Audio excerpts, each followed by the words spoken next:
موضوع ہے، پچھلے خطبے میں ہم نے ایک حدیث ذکر فرمایا تھا، اس سے پہلے بھی قرآن کے آیات جو ہے اللہ سبحانہ تعالیٰ نے فرمایا کہ رمضان مبارک مہینے جو ہے جس میں اللہ تعالیٰ نے قرآن نازل فرمایا، یہ قرآن کی مہینے ہیں۔ اور دوسرے حدیث میں کیا فرمایا اللہ کے نبی صلی اللہ علیہ وسلم نے فرمایا کہ روزہ اور قرآن جو ہے قیامت کے دن بندے کے لیے سفارش کرتے ہیں۔ کس طرح سفارش کرتے ہیں؟ قیامت کے دن جب آپ کے پاس کوئی عمل نہیں رہے گا، صرف آپ مومن ہیں، آپ کے پاس ایمان ہے، یا آپ نے قرآن کی حفاظت کی یا آپ نے روزے کی حفاظت کی۔ روزے کہے گا یا رب العالمین، اس کے پاس تو کوئی عمل نہیں، آپ اس کو جہنم میں دینا چاہ رہے ہیں، لیکن دنیا میں اس نے مجھے بہت حفاظت کیا تھا۔ روزے کی آداب احکام پورے دین جو اس نے کچھ نہیں کہا ہے، اپنے جو حلال جو شہوت ہے جیسا کہ اپنے بیوی سے، وہ بھی انہوں نے چھوڑ دیے تھے، اب کیسے اس کو جو ہے نا جہنم میں بھیجیں گے؟ اسی طرح قرآن کھڑے ہو جائیں گے، قرآن کہے گا یا رب العالمین، وہ رات میں عبادت تلاوت کرتے تھے، قرآن کی انہوں نے بہت حفاظت کیا، کبھی بھی ان کو جہنم میں نہیں ڈالنا۔ یہ قرآن کی اور روزے کی جو شفاعت جو اللہ سبحانہ تعالیٰ قبول فرمائے،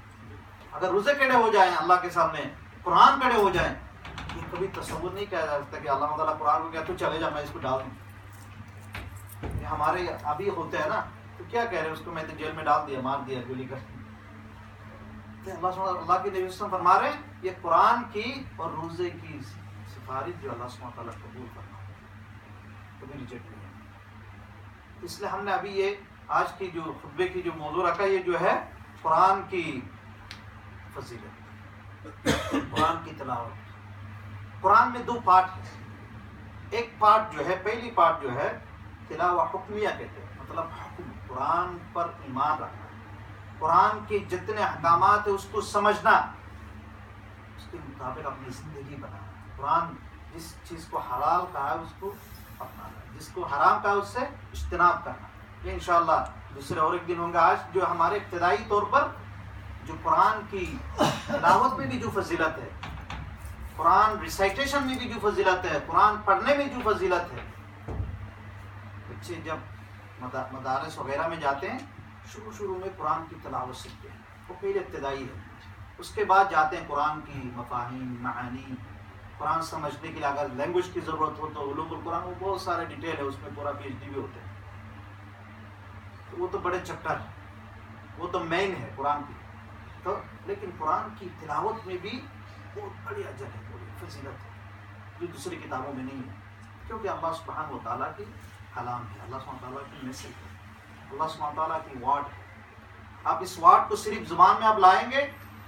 آپ کو لاکھوں کروڑوں جو اس طرح اجر مل جائے گا، کوئی پتہ ہی نہیں چلا کتنا اجر مجھے مل رہا ہے۔ اس کے بارے میں اللہ سبحانہ و تعالیٰ یہ سورۃ الفاتر کی 29-30 نمبر آیات میں فرما رہے تھے، ان الذین یتلون کتاب اللہ، یہاں تین کیٹیگری، تین چیز اللہ سبحانہ و تعالیٰ نے ذکر فرمایا، کہتے جو لوگ قرآن کی تلاوت کرتے ہیں، اللہ کی کتاب کی تلاوت کرتے ہیں، کتاب اللہ کی تلاوت،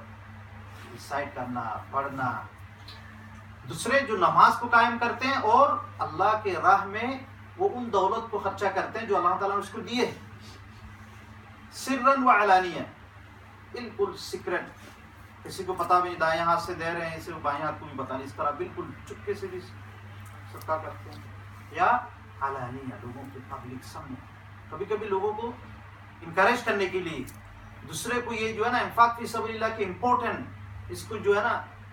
اہمیت سمجھانے کے لیے، اس طرح جو ہے بالکل کل عام جو ہے، اس طرح بھی اللہ کی راہ میں خرچہ کرتے ہیں۔ تو کہتے ہیں اللہ سبحانہ تعالیٰ فرما رہے ہیں انہوں نے میرے ساتھ بڑا ڈیل کیا ہے، بڑی تجارت، اچھا تجارت کی ہے، کبھی نقصان نہیں ہوگا۔ ابھی تو ہم تجارت کرتے ہیں اپنے دوسرے بھائی سے، کبھی دھوکہ دے کے مار کے ہمیں چلے جاتے ہیں ختم کر کے۔ اللہ کے ساتھ اگر آپ بزنس کریں گے، تجارت کریں گے، بالکل پروفٹ فل، اس میں کوئی نقصان نہیں۔ اور اللہ سبحانہ تعالیٰ فرما رہے ہیں وَلْيُوَفِّيَهُمْ أُجُورَهُمْ، میں ان کو ان کا بدلہ جو اجور، اجرت، بدلہ بالکل پورا دوں گا، بلکہ پورا میں اکتفا نہیں کیا، وَيَزِيدَهُم مِّن فَضْلِهِ، میری اپنی رحمت سے فضل سے اور بھی اضافہ کر دے دوں گا، گناہ آ جائے گا اور بھی زیادہ اضافہ۔ دیکھیں اس میں بھی قرآن تلاوت میں بھی رمضان جیسے صبر میں انلمیٹڈ اجر ہے، رمضان میں بھی انلمیٹڈ اجر ہے، قرآن تلاوت میں بھی فکس کے اضافی بھی ہے، انلمیٹڈ ہے۔ اور اللہ سبحانہ تعالیٰ فرما رہے انہ غفور شکور، اللہ تعالیٰ غفور ہے، آپ اللہ کے لیے کچھ کریں گے، اللہ سبحانہ تعالیٰ آپ کو شکریہ نہیں کرے گا۔ دنیا میں تو بہت سارا آپ نے خدمت کیا، کام کیا، آخر میں ہو سکتا ہے آپ کو شکریہ بھی نہیں ملے، گالی گلوچ ملتے ہیں۔ 100 کام میں جو ہے نا 90 کام اچھا کیا ہے،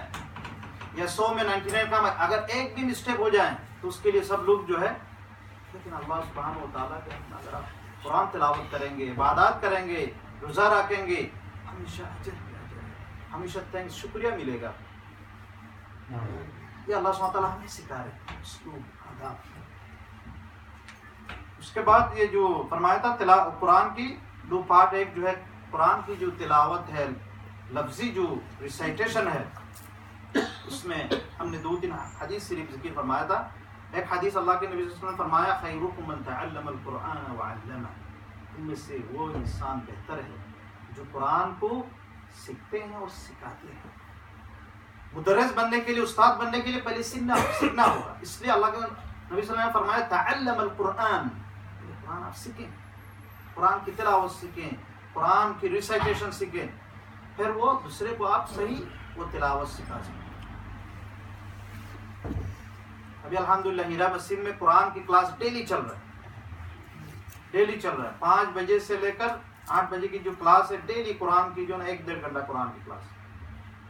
اپنے بچوں کو آپ بھیجیں، بچوں کو لے آئیں، ہفتے کے دن بھی ہے 1 بجے سے 4 بجے تک، تو انشاءاللہ رمضان میں کلاسز ہوگا 6:30 سے پہلے ہم ختم کر دیں گے، 4 بجے سے 6:30 بجے تک، 4 سے 5، 5 سے 2.5 گھنٹہ ہوں گے۔ بچہ اگر 4 بجے بھی آ جائیں ویلکم، اگر 4:30 بجے بھی آ جائیں، 5 بجے بھی آ جائیں، کم از کم جو ہے نا 1.5 گھنٹہ 30 منٹ یا 1 گھنٹہ یا 1.5 گھنٹہ قرآن کی کلاسز انشاءاللہ ہوگا۔ تو ساتھ ہی آپ خیال رکھیے گا جی جو ہے نا قرآن سیکھنے کی کوشش کریں، آپ بھی خود آ جائیں، امام صاحب ادھر موجود ہے، فجر کے بعد، عشاء کے بعد، ظہر کے بعد، عصر کے بعد، جب بھی ہو، جس کی خود آپ سمجھتے ہیں میرے تلاوت ابھی بھی درست نہیں ہے، آپ جو ہے نا وہ اس کو پریکٹس کریں، اس کو صحیح کریں، درست کریں۔ جب آپ سیکھیں گے خود، پھر اپنے بچوں کو آپ سکھا پائیں گے، کیونکہ بہت سارے والدین ایسے ہوتے مسجد سے دور ہیں، ڈیلی بچوں کو مسجد نہیں لے آ سکتا، ہفتے میں 1 دن لے جاؤں گا، گھر میں تھوڑا سکھا لوں گا، تو بچے اس طرح جو ہے قرآن سیکھ لیں۔ اور دوسرے حدیث میں جو اللہ کے نبی صلی اللہ علیہ وسلم فرما رہے ہیں، قرآن کے جو ماہر ہوتے ہیں نا، یہ قیامت کے دن ان کی لیول انبیاء کرام کے لیے، جو قرآن پڑھنے میں مشقت ہوتے ہے اس کو ڈبل اجر ملے گا۔ تو اسی طرح اللہ کے نبی صلی اللہ علیہ وسلم فرما رہے تھے کہ آپ لوگ کیا مسجد نہیں جاتے قرآن سیکھنے کے لیے، قرآن پڑھنے کے لیے، ایک قرآن کی آیت تلاوت کریں، ایک اٹھنی جو ہے اللہ کی راہ میں خرچہ کرنے سے، صدقہ کرنے سے بہتر ہے 2 آیات، 2 اٹھنی سے 3 آیات، اس طرح کام کرتے جائیں۔ یہ مسجد جو ہے نا قرآن سیکھنے کی، تلاوت کرنے کی، نماز پڑھنے کی، عبادت کرنے کی، یہ سب جگہ ہے۔ اللہ سبحانہ تعالیٰ کی دعا کرتا ہمیں جو ہے اس قرآن کو، قرآن کی مہینے میں زیادہ سے زیادہ تلاوت کرنے کی، اس کے اجر حاصل کرنے کا توفیق عطا فرمائے۔ ہمیں جو اللہ جو رمضان جو آ رہے ہیں اس میں بہتر انداز سے انشاءاللہ رمضان کی حقوق ادا کرنے کی، رمضان میں روزہ رکھنے کی، رمضان میں زیادہ سے زیادہ اجر حاصل کرنے کے لیے، عبادت کرنے کے لیے، صدقہ خیرات کرنے کے لیے، انفاق فی سبیل اللہ کرنے کے لیے ہمیں توفیق عطا فرمائے۔